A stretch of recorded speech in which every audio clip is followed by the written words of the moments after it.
Nous sommes les descendants d'Avraham Avinu. Avraham Avinu était le pilier de la bonté, et nous sommes très fiers de dire que nous aussi, les Bnei Israël, nous avons des 3 qualités que nous avons reçues, l'héritage, entre autres, d'Avraham Avinu, d'être des Gomlei Hasadim, des personnes qui répondent présents lorsqu'on les sollicite, toujours prêts à aider. C'est vrai, mais quand on va regarder, observer, explorer, approfondir l'attitude d'Avraham Avinu, pour avoir le Srut Avot, comme le dit le Rav Dessler, il faut avoir Zakut Avot.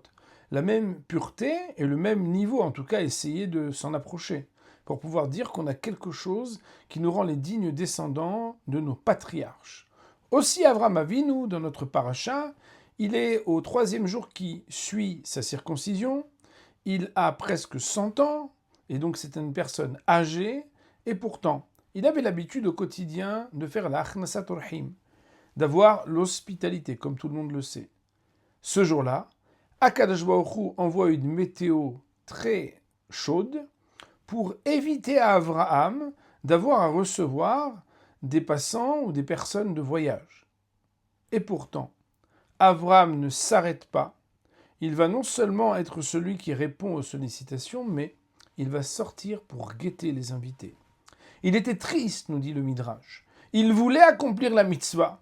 Beaucoup d'entre nous, quand on nous oublie, alors qu'on devait nous demander peut-être de nous déplacer, de nous investir, on est d'un côté triste parce qu'on se dit, bon, on a manqué l'occasion de venir et de s'exprimer, mais en même temps, on se dit, waouh, Baruch Hashem, quand on me demande, je viens, cette fois-ci, on m'a pas demandé, on m'a rien demandé, ça va. Alors qu'en fait, Avraham est celui qui va Ahavat Hesed, aimer la bonté.